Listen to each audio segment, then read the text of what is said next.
Bapak Ibu, Saudara, kalau memperhatikan tema kita tahun lalu adalah tahun perkenanan Tuhan, ya. Kita bisa lihat di sana, ya. Tahun perkenanan Tuhan yang luar biasa, di mana saya percaya bahwa setiap kita mengalami kebaikan-kebaikan Tuhan. Saya mau tahu siapa di antara kita yang selama tahun lalu kita menerima kebaikan Tuhan. Ada? Ada? Puji Tuhan, hampir semua, ya. Saya percaya bahwa memang Tuhan kita itu Tuhan yang baik, Tuhan yang luar biasa. Dan tahun ini Tuhan memberikan satu tema lagi kepada kita semua, yaitu penggenapan janji-janji Tuhan, ya.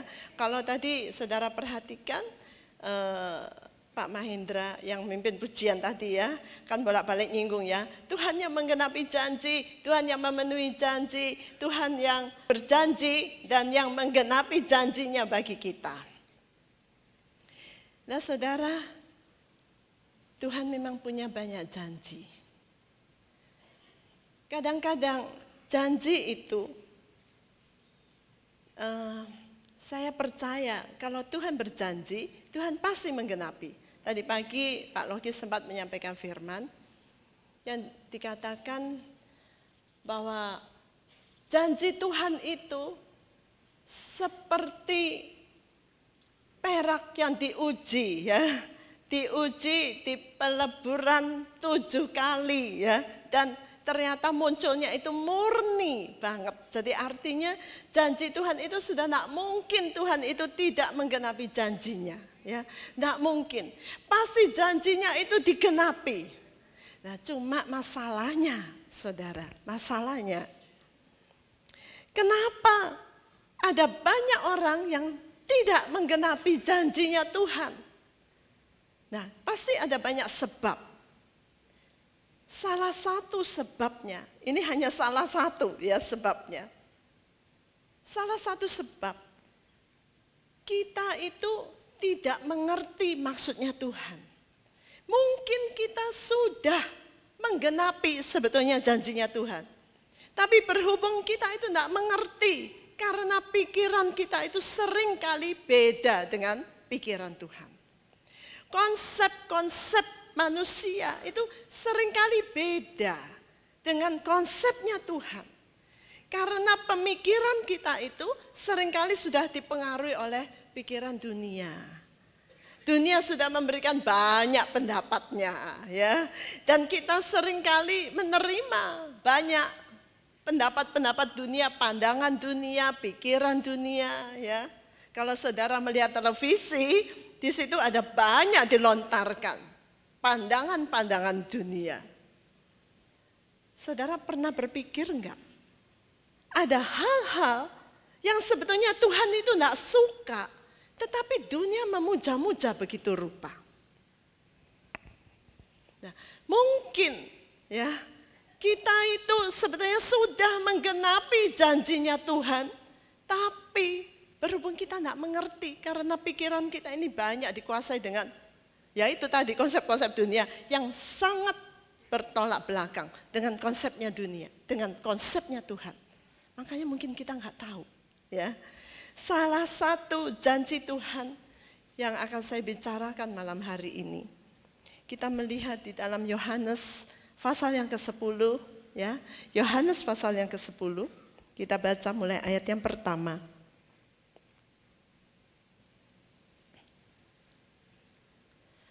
Sesungguh-sungguhnya aku berkata kepadamu, siapa yang masuk ke dalam kandang domba tidak melalui pintu, melainkan dengan memanjat melalui jalan lain, dia itu adalah seorang pencuri dan perampok. Namun siapa yang masuk melalui pintu, ia adalah seorang gembala domba. Bagi dia inilah penjaga pintu membukakan, dan domba-domba itu mendengarkan suaranya. Dan dia memanggil domba-domba miliknya berdasarkan nama. Ini luar biasa, ya, saudara. Tuhan itu lo tahu kita satu-satu. Tuhan itu tahu nama kita. Tuhan itu tahu setiap pribadi kita yang menjadi domba-dombanya. Dan dia menuntun mereka keluar. Dan ketika dia mengeluarkan domba-domba miliknya, dia berjalan di depan mereka dan domba-domba itu mengikuti dia karena mereka mengenal suaranya. Dan mereka sekali-kali tidak pernah mengikuti orang asing, malah mereka akan lari daripadanya karena mereka tidak mengenal suara orang-orang asing. Yesus mengatakan perumpamaan ini kepada mereka. Namun mereka itu tidak mengerti apa arti yang dia katakan kepada mereka.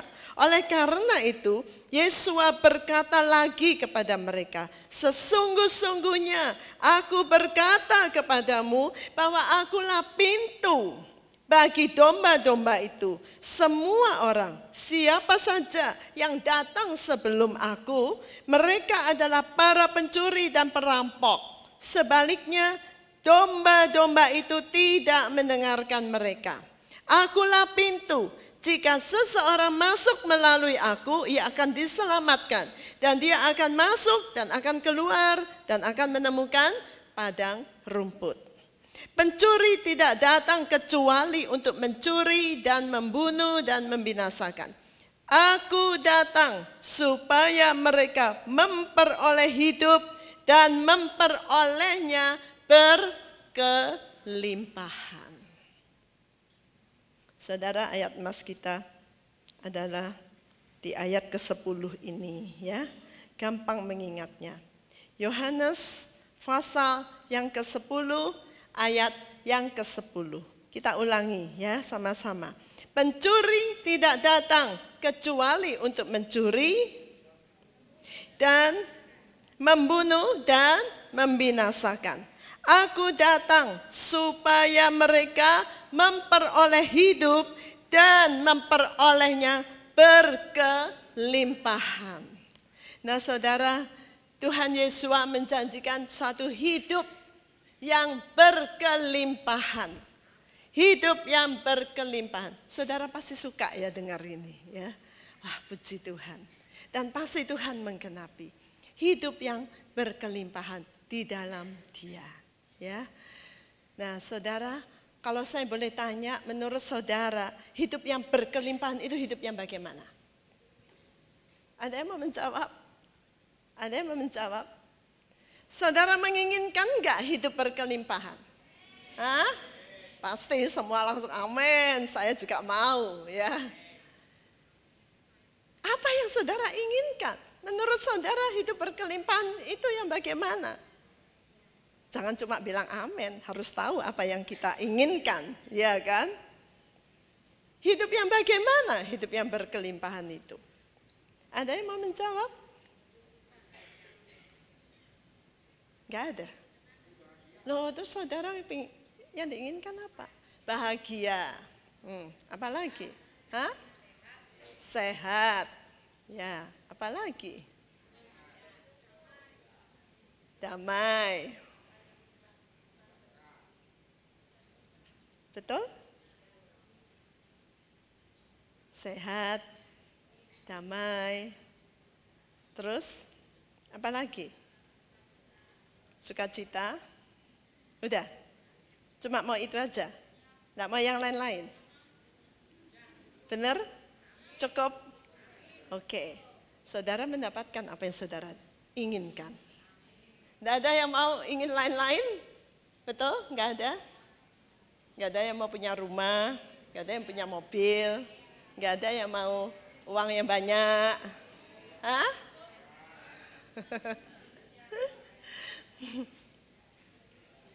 Saudara, kita mesti ngerti apa itu konsep hidup berkelimpahan. Hidup berkelimpahan. Pak Erwin boleh kasih pendapatnya, Pak Erwin. Apa itu hidup berkelimpahan? Hah?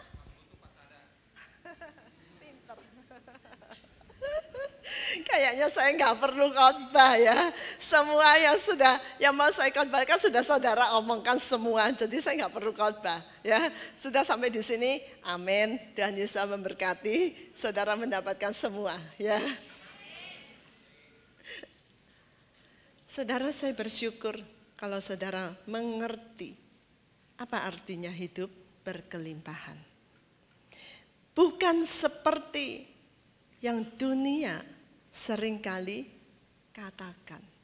Tapi sebetulnya ya, kalau kita mau jujur, ayo kita mau jujur dalam hati. Kita menginginkan enggak apa yang dunia tawarkan? Hah? Dunia itu menawarkan, dunia bilang kalau hidup berkelimpahan, kita itu punya banyak deposito di bank. Ya kan? Itu yang namanya berkelimpahan. Kalau bisa punya simpanan itu sampai nggak bisa dihitung pakai kalkulator. Ya, sudah nggak tahu lagi itu jumlahnya berapa, sampai kalkulator udah nggak cukup lagi ngitung. Iya kan? Dunia kan maunya begitu. Jadi simpan itu bisa untuk anak, cucu, buyut dan sebagainya terus sampai keturunan ke-7, ke-10 dan seterusnya mungkin. Ya. Kalau bisa kita itu, kalau dunia bilang berkelimpahan itu kalau kamu punya banyak rumah, ya, rumah nggak cuma satu. Kalau satu itu ya udah cukup. Namanya berkelimpahan itu berlebih-lebih, ya kan? Punya mobil nggak cuma satu, punyanya banyak. Semua yang kita inginkan kita bisa dapat, ya. Yang wanita-wanita mungkin bisa pakai perhiasan pating cerentel seperti pohon Natal gitu ya. Itu namanya kelimpahan. Ya. Gelangnya kemerincing-kemerincing kalau jalan gitu. Ibu itu bilang amin, amin, amin terus. Itu yang dunia katakan. Itu yang dunia katakan, ya. Tapi sebetulnya kalau menurut Tuhan itu gimana sih hidup berkelimpahan? Konsepnya Tuhan, hidup berkelimpahan itu yang bagaimana? Karena sekarang ada banyak anak Tuhan yang mengejar apa yang dikejar oleh dunia. Saya melihat kadang-kadang anak-anak Tuhan itu cuma tahu sesuatu yang baik, tetapi dalam kenyataannya mereka mengejar apa yang dunia kejar. Jadi kalau kita mau menerima penggenapan janji Tuhan, kita harus mengerti dulu sebetulnya menurut Tuhan, ya, hidup yang berkelimpahan itu yang bagaimana, ya, saudara. Sebab yang tadi yang saya katakan dengan uang yang banyak di bank, ya nggak apa-apa sih kalau misalnya Tuhan memberikan begitu. Tapi saya juga ragu ya, saudara. Setelah saya mengerti firman Tuhan, saya meragukan hal-hal yang begitu. Sebab pada umumnya saya perhatikan orang kalau uangnya sudah banyak di bank, nah pasti sikapnya lain sudah, hatinya itu lain.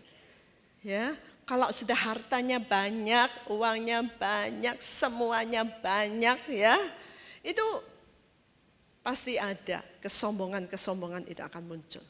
Mungkin kadang-kadang nggak kelihatan. Ya, tidak kelihatan. Tapi di saat-saat tertentu itu akan kelihatan dan muncul dan nampak. Dan biasanya hati langsung nggak bisa lagi mengandalkan Tuhan, berharap sama Tuhan. Karena ada banyak simpanan yang bisa diharapkan. Seperti perumpamaan yang Tuhan Yesus katakan, di saat seseorang kaya, dia mendapatkan banyak uang dan dia berkata, aku akan membangun lagi lumbung, dan hai jiwaku, tenanglah karena kamu punya banyak harta. Jadi artinya dia sudah tidak lagi mengandalkan Tuhan, tapi hatinya mengandalkan hartanya. Tapi apa yang Tuhan katakan? Hai kamu yang mengandalkan hartamu, malam ini juga nyawamu dicabut, kamu nggak bisa apa-apa. Ya, saudara. Jadi memang bukan harta.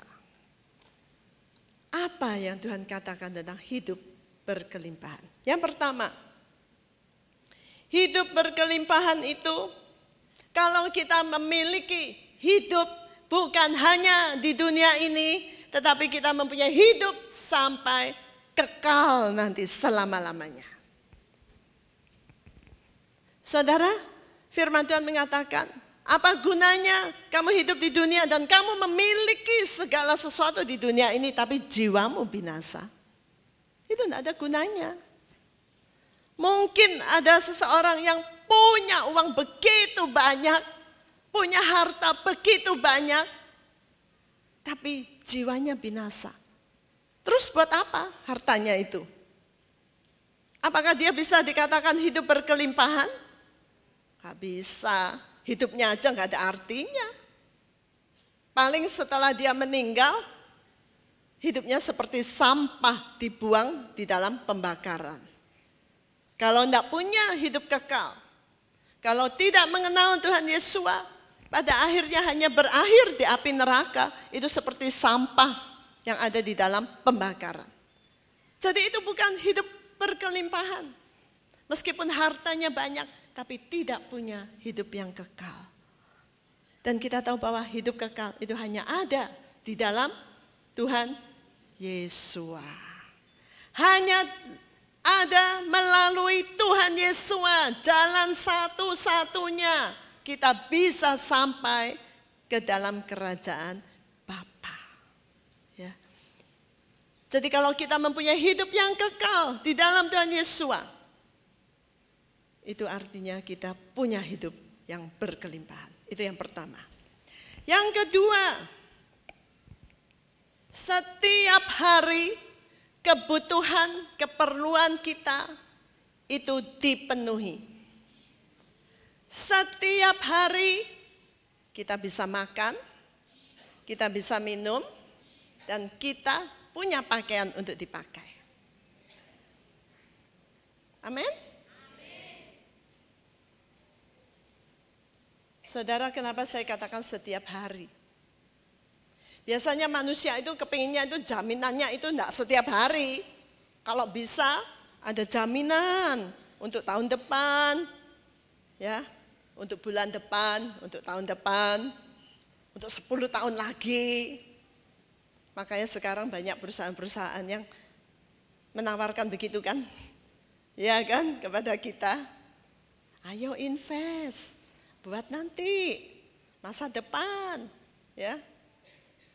Ya nggak apa-apa sih kalau saudara mau, ya. Tapi kalau saya pribadi, kami tetap cari jaminan itu di dalam Tuhan.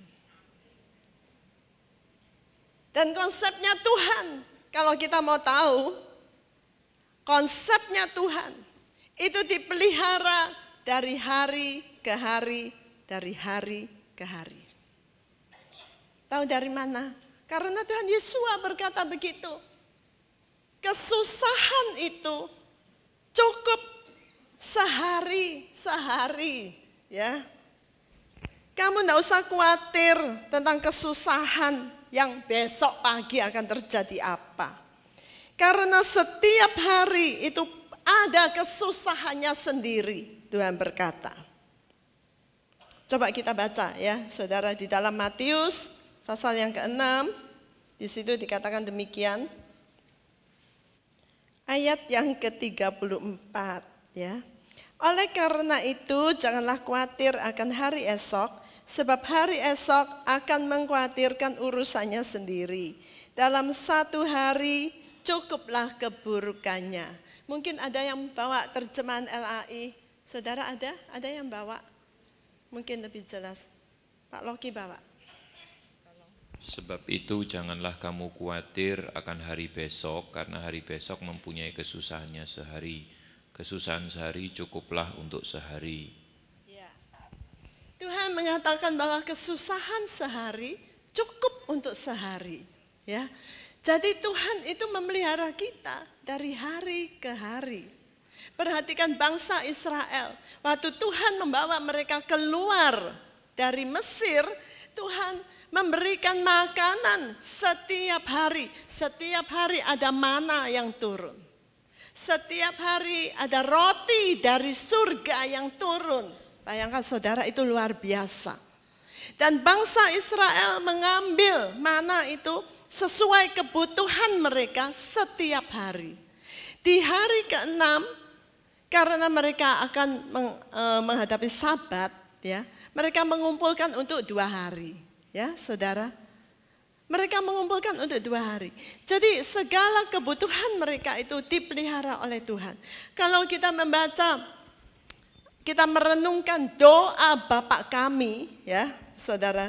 Doa Bapa kami yang kita bisa baca juga di dalam Matius pasal yang ke-6 itu. Di situ dikatakan, berikanlah kami pada hari ini makanan kami yang secukupnya. Itu Tuhan Yesus mengajarkan doa untuk minta kepada Bapa.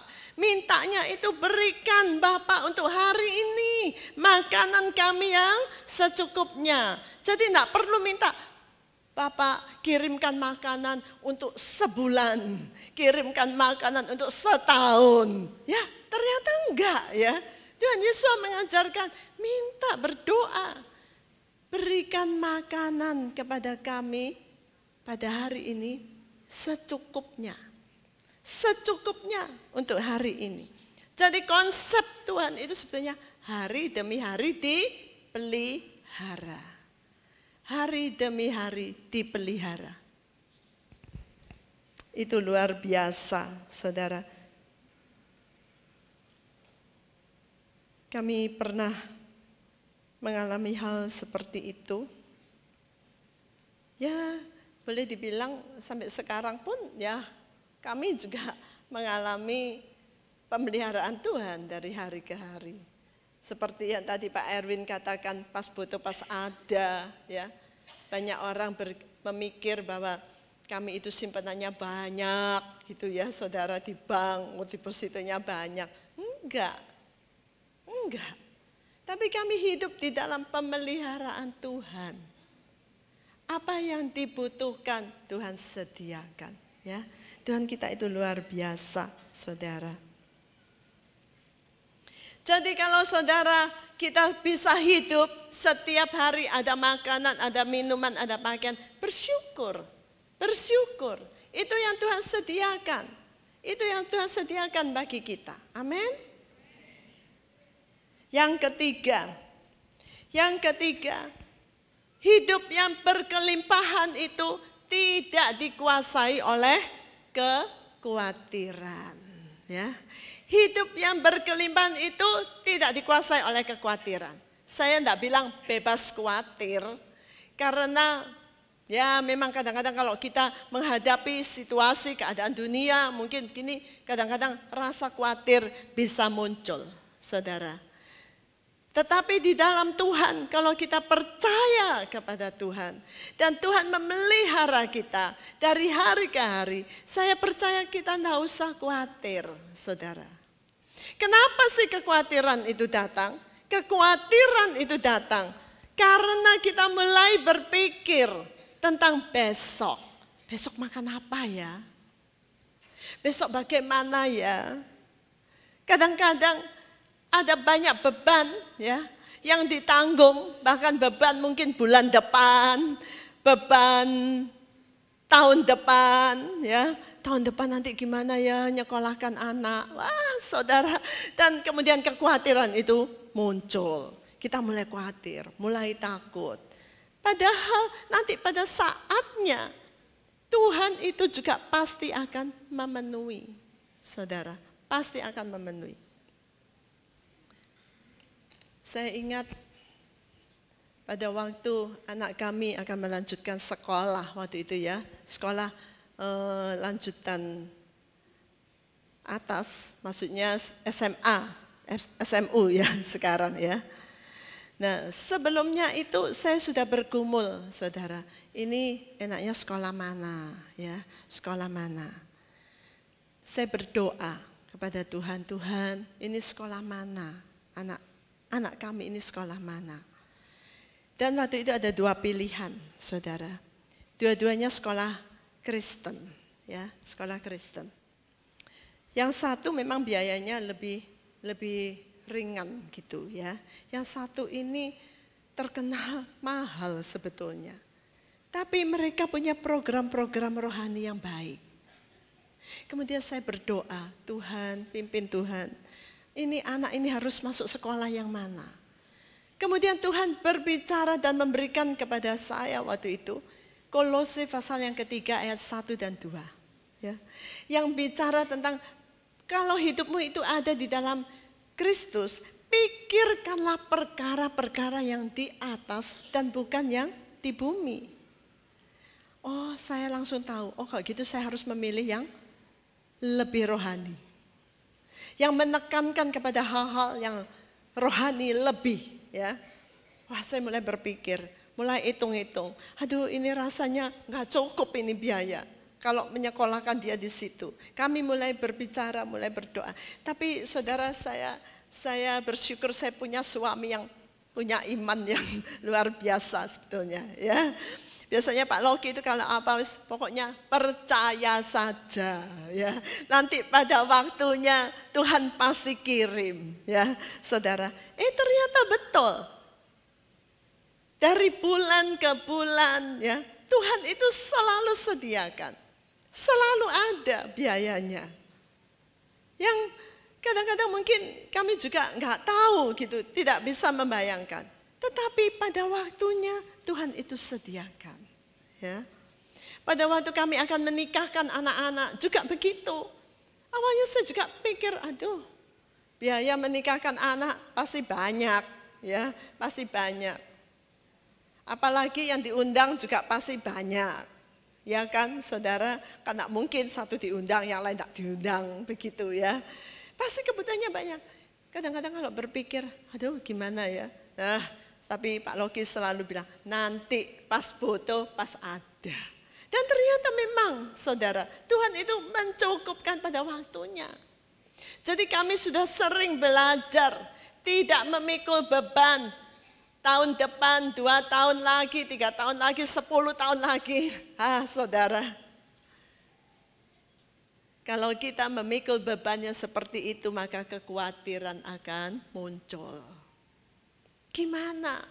Nanti 10 tahun lagi anakku bakal menikah. Gimana? Bisa atau enggak? Dan sebagainya. Saudara, Tuhan tidak menyuruh kita memikul beban yang bahkan besok saja Tuhan berkata, enggak usah khawatir. Tidak usah khawatir. Kesusahan sehari cukup sehari. Jadi kalau kita hidup di dalam kelimpahan yang Tuhan sediakan, itu kita tidak dikuasai oleh kekhawatiran. Yang keempat, kita selalu bisa bersyukur kepada Tuhan. Selalu bisa bersyukur. Jadi hidup itu tidak dipenuhi dengan sungut-sungut, ya, ngomel gitu. Kenapa sih orang nggak bisa bersyukur kepada Tuhan? Nggak bisa bersyukur karena keinginannya banyak. Kepingin ini, kepingin itu, ya, ingin ini, ingin itu. Kadang lihat tetangga, rumput tetangga selalu lebih hijau. Itu membuat kita nggak bisa ngucap syukur sama Tuhan, saudara. Ya. Tapi kalau kita ada di dalam anugerah Tuhan, kita itu bisa bersyukur dengan apa yang Tuhan sediakan bagi kita. Kita itu bisa merasa kepuasan di dalam Tuhan. Saudara, saya ingat pada waktu Tuhan izinkan, ya, kami pada waktu itu mengalami banyak proses. Pak Loki sudah bersaksi, saya juga pernah bersaksi kepada saudara. Tuhan izinkan selama 3,5 tahun kira-kira Pak Loki tidak ada pekerjaan, saudara, bayangkan itu. Jadi kami betul-betul hidup dari hari ke hari, kadang-kadang juga tidak tahu makan itu dari mana dan sebagainya. Tapi ternyata Tuhan memelihara kami dengan begitu luar biasa. Nah, saudara, pada saat yang seperti itu, saya tetap bisa merasakan ada suatu kepuasan di dalam hidup saya. Sepanjang hidup saya merasakan kepuasan. Karena saya bisa menikmati kehadiran Tuhan di dalam hidup saya bisa menikmati tangan Tuhan yang selalu menyertai kehidupan kami. Jadi di dalam setiap fase kehidupan saya itu bisa merasa, aku ini tidak butuh apa-apa lagi. Kayaknya setiap kebutuhan itu Tuhan sediakan. Tuhan sediakan. Bahkan sampai sekarang pun kami sering ngomong-ngomong berdua, saudara. Saya bilang, aku ini rasanya kok hidup ini ya nggak kepingin apa-apa, saya bilang. Saudara bisa tanya sendiri sama Pak Loki. Karena saya merasa bahwa segala kebutuhan, segala keperluan Tuhan itu memenuhi. Jadi ada kepuasan sendiri di dalam hidup saya. Dan saya yakin ini nggak bisa dibeli dengan uang. Meskipun harta yang banyak, uang yang banyak. Saudara melihat ada banyak orang yang mungkin punya banyak uang, punya banyak harta. Tapi hidupnya tidak pernah puas. Tidak pernah puas. Cari kesenangan di sana sini, cari sukacita di sana sini. Tapi kita bersyukur bahwa di dalam Tuhan kita punya sukacita yang dalam. Amin. Sukacita yang tidak bisa diberikan oleh dunia. Kepuasan yang tidak bisa diberikan oleh dunia. Hidup berkelimpahan itu artinya dipuaskan di dalam Tuhan. Kita bisa merasakan puas. Seperti yang tadi saudara katakan, hidup di dalam kedamaian, hidup di dalam sukacita, hidup di dalam ketenangan. Itu nggak bisa diberikan oleh uang yang banyak dan harta yang banyak. Itu hanya bisa kita dapat kalau kita ada di dalam Tuhan. Dan kita ada di dalam hadirat Tuhan. Hidup yang berkelimpahan. Karena itu kita bisa selalu mengucap syukur kepada Tuhan. Ya. Orang yang tidak puas hidupnya pasti gerundel aja, ya, ngomel aja, merasa kurang, terus nggak pernah puas. Semakin ngomel, berkat itu semakin jauh, saudara. Tapi semakin kita itu mengucap syukur kepada Tuhan, Tuhan akan semakin memberkati dan memberkati dan memberkati. Amin. Karena itu banyaklah mengucap syukur kepada Tuhan. Yang keempat, yang kelima, saudara, hidup yang berkelimpahan di dalam Tuhan itu hidup yang bisa membagi kepada orang lain. Ya, saudara perhatikan kalau gelas itu diisi penuh, ya, sampai melimpah itu sampai keluar, bisa membagi kepada orang lain. Kita bisa peduli dengan orang lain. Kita nggak cuma apa yang kita punya itu hanya untuk kita. Tapi kita bisa bagi kepada orang lain. Itu namanya hidup berkelimpahan. Nggak perlu jumlah yang banyak. Ada orang yang punya banyak uang tapi nggak bisa membagi kepada orang lain. Uang hanya disimpan aja di lemari sampai bertumpuk-tumpuk uangnya. Tapi tidak pernah mau ulurkan tangan untuk orang lain. Saudara, meskipun uangnya banyak, hartanya banyak, rumahnya banyak, mobilnya banyak. Tapi kalau dia tidak bisa bagi kepada orang lain, saudara, dia tidak hidup di dalam kelimpahan. Tapi dia hidup di dalam kekurangan. Karena selalu merasa bahwa untuk aku aja kurang, untuk aku aja kurang, untuk aku aja kurang. Ya, saudara. Jadi hidup yang berkelimpahan itu bisa membagi kepada orang lain. Peduli akan kehidupan orang lain. Itu namanya berkelimpahan. Berkelimpahan. Saya bersyukur saya menemukan ada banyak orang, saudara, yang kelihatannya biasa hidupnya. Tetapi mereka itu bisa tuh bagi sama orang lain. Bisa. Meskipun mungkin jumlahnya tidak banyak, tapi bisa membagi sama orang lain. Bisa peduli dengan orang lain. Saya melihat, oh dia hidup di dalam kelimpahan. Dan semakin dia membagi, Tuhan akan semakin memberkati. Hidup yang berkelimpahan itu hidup yang mengalir. Terus mengalir. Itu namanya hidup berkelimpahan. Habis diisi lagi, habis diisi lagi, habis diisi lagi. Tetapi hidup yang mandek, saudara, seperti laut mati, tidak mengalir, itu bukan hidup yang berkelimpahan. Tapi hidup yang dikuasai oleh roh kemiskinan. Ada banyak orang yang meninggal dalam keadaan miskin, padahal hartanya banyak. Kasihan sekali. Saya pernah membaca sebuah kisah seorang ibu yang orang itu taunya dia itu miskin, tidak punya apa-apa. Soalnya sehari-hari tampilannya itu seperti orang yang tidak punya uang, saudara. Jadi pakaiannya tidak ganti-ganti, ya. Kehidupannya itu seperti orang melarat, begitu. Tetapi suatu saat pada waktu dia meninggal dia nggak punya siapa-siapa, saudara, tinggal sendiri di rumah. Pada waktu dia meninggal, waktu orang melihat rumahnya, ternyata hartanya banyak, saudara. Uangnya banyak, simpenannya banyak di bank.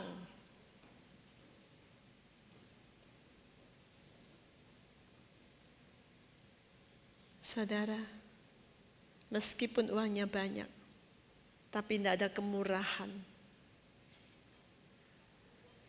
Dan dia dikuasai oleh roh kemiskinan.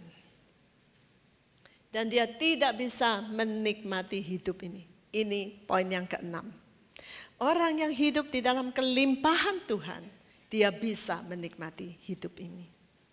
Karena Tuhan mengaruniakan kepada dia untuk bisa menikmati hidup ini. Saudara, kita bisa baca di dalam Pengkhotbah pasal yang kelima ayat yang ke-19. Di situ dikatakan bahwa menikmati hidup, kalau kita bisa menikmati hidup, itu juga anugerah yang Tuhan berikan, ya. Pengkhotbah pasal yang kelima ayat yang ke-19. Juga semua orang yang telah Elohim karuniai kekayaan kepadanya dan harta benda, dan dia telah memberi kuasa untuk menikmatinya dan untuk mengambil bagiannya dan untuk bersukacita dalam jerih lelahnya. Ini adalah anugerah dari Elohim. Sebab ia tidak banyak mengingat hari-hari hidupnya, karena Elohim sedang menjawab melalui kegembiraan hatinya. Jadi dia melewati hari-harinya itu dengan penuh sukacita. Sukacita yang Tuhan anugerahkan kepada dia. Dia bisa menikmati apa yang Tuhan berikan kepada dia. Dia bisa menikmati hidup ini. Saudara, saya juga mengenal seorang ibu. Padahal dia ini loh uangnya banyak, saudara. Tapi dia mau beli es krim aja. Itu tunggu orang beliin dia. Saya nggak habis berpikir. Ya. Orang itu biasanya semakin banyak uangnya itu semakin medit, saudara. Tapi saya berharap enggak ya. Kalau saudara terus setia dalam perkara yang kecil, saya berharap saudara ingat apa yang saya sampaikan malam hari ini. Karena saya percaya Tuhan akan mempercayai saudara kepada hal-hal yang lebih besar. Tapi ingat, apa konsep Tuhan tentang hidup berkelimpahan di dalam Dia.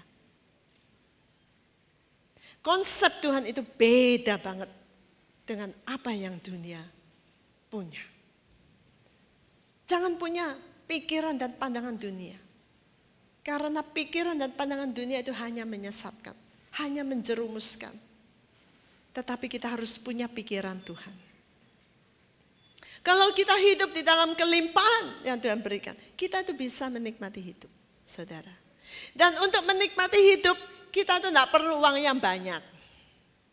Kalau kita bisa bersyukur dengan apa yang ada, kita bisa menikmati semua yang Tuhan berikan kepada kita. Saudara, itu kita ada di dalam kelimpahan. Kita ada dalam kelimpahan. Kami selalu menikmati hidup ini. Meskipun sejak dulu, saudara, kami, mungkin saudara bilang, iya Pak Loki, Bu Loki menikmati hidup. Mau kemana. Enggak, saudara. Pada waktu kami di proses itu pun kami menikmati hidup. Saya menikmati setiap hari pertolongan yang Tuhan berikan. Sampai saat ini kami menikmati apa yang Tuhan berikan dalam hidup kami. Tuhan kita itu baik, saudara. Dia itu sebetulnya menginginkan setiap anaknya itu menikmati hidup. Ya, karena itu kita harus mengerti tentang hidup berkelimpahan di dalam Tuhan. Dan yang terakhir, saudara, yang ketujuh, ya, angka sempurna nih, saudara. Orang yang hidup di dalam kelimpahan itu orang yang tidak punya hutang. Ya, Pak Logi suka bilang, orang yang gak punya hutang itu orang yang hidup dalam kelimpahan. Meskipun kelihatan hartanya banyak, uangnya banyak, luar biasa, rumahnya gede banget, mewah, gak cuma satu, banyak, pabriknya banyak, mobilnya banyak, tapi hutangnya juga banyak, saudara. Apakah itu bisa dikatakan hidup dalam kelimpahan? Gak bisa. Malam gak bisa tidur, gak bisa tenang, ya. Tapi orang yang hidup di dalam kelimpahan, ada ketenangan dalam hatinya. Malam bisa tidur nyenyak karena gak punya hutang. Saudara, gak punya hutang. Karena itu jangan biasakan berhutang, ya. Jangan biasakan berhutang. Roma pasal yang ke-10 mengatakan bahwa jangan berhutang, tetapi kasihilah. Ya, nanti saudara bisa baca sendiri di rumah. Roma pasal yang ke-13 ayat 8. Di situ dikatakan jangan berhutang, tetapi hendaklah kamu saling mengasihi. Apa artinya, saudara? Hutang itu menyusahkan orang lain. Ya, betul kan? Ya. Biasanya kan ada atau orang yang suka dihutangi. Ada enggak? Ada. Coba saudara sendiri suka enggak diutangi misalnya. Sudah diutangi, terus lupa bayar lagi.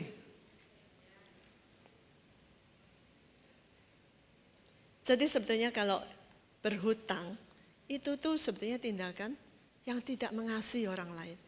Menyusahkan orang lain. Ya, menyusahkan orang lain sebetulnya.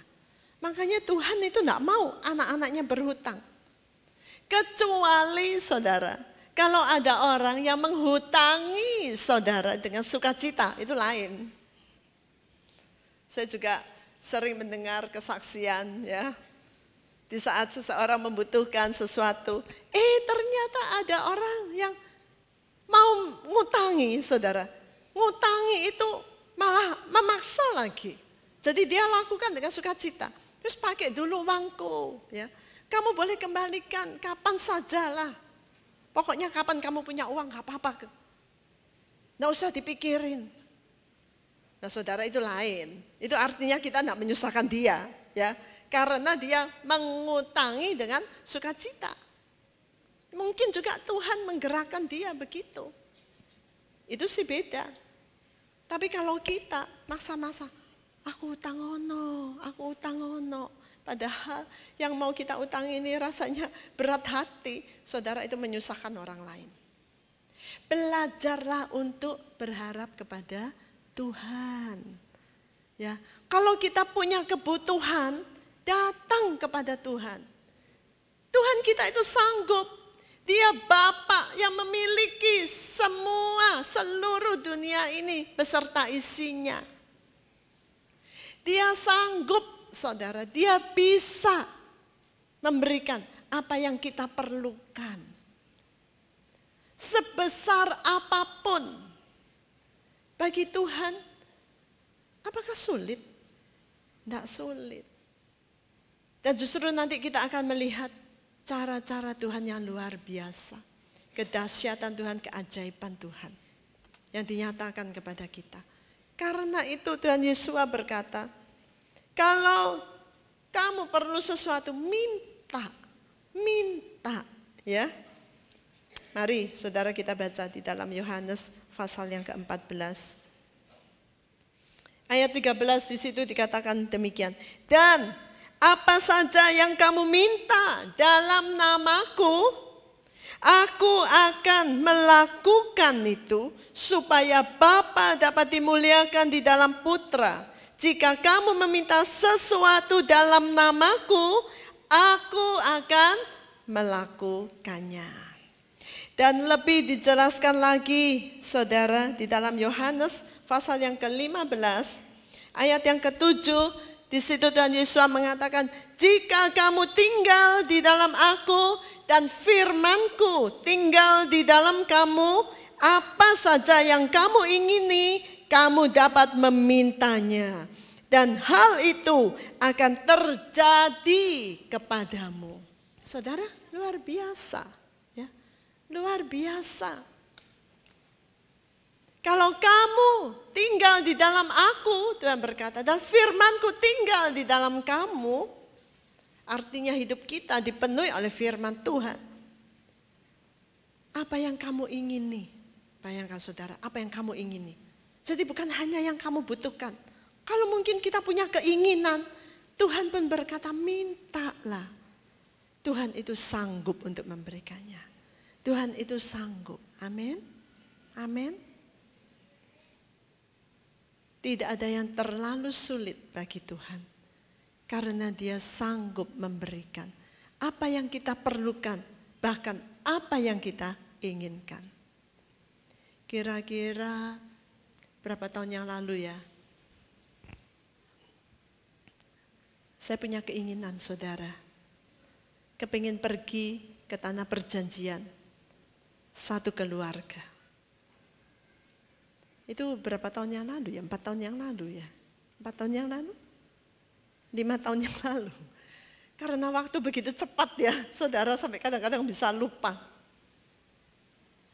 Ya memang secara manusia itu rasanya tidak mungkin. Berapa banyak uang yang harus dikeluarkan. Tapi kami bawa di dalam doa. Saya bertanya kepada Tuhan, Tuhan apa boleh? Ya. Dan Tuhan memberikan firman-Nya, saudara. Jadi bagi saya kalau menginginkan sesuatu itu pasti saya tanya dulu sama Tuhan. Tuhan, apa sesuai enggak dengan kehendak Tuhan? Ini keinginan hati ini sesuai enggak? Dan Tuhan memberikan firman-Nya, jawabannya. Banyak saudara. Dan saya bersyukur waktu itu uang kami enggak punya ya saudara. Ya ada, tapi hanya mungkin bisa Pak Loki aja yang berangkat. Biasanya Pak Loki kalau berangkat ke tanah perjanjian free soalnya saudara. Ya, biasanya berangkatnya itu free, nggak bayar. Tapi kalau kami yang lain-lain ya, ini ekornya ini semua yang nggak ada yang namanya free saudara. Tapi Tuhan itu membuat perkara yang luar biasa. Ya, tetapi singkatnya akhirnya kami satu keluarga kami bisa pergi. Sesuatu yang luar biasa padahal itu biayanya berapa? Secara manusia memang rasanya aduh enggak mungkin. Tapi waktu itu saya begini, pokoknya saya dapat firman Tuhan, boleh pergi, oke. Amin. Terima kasih Tuhan, ya. Dan kemudian dengan berjalannya waktu Tuhan menyatakan buka jalan, kirim berkat. Wah saudara, Tuhan kita itu luar biasa. Bagi Dia tidak ada yang mustahil. Tidak ada yang mustahil. Amin.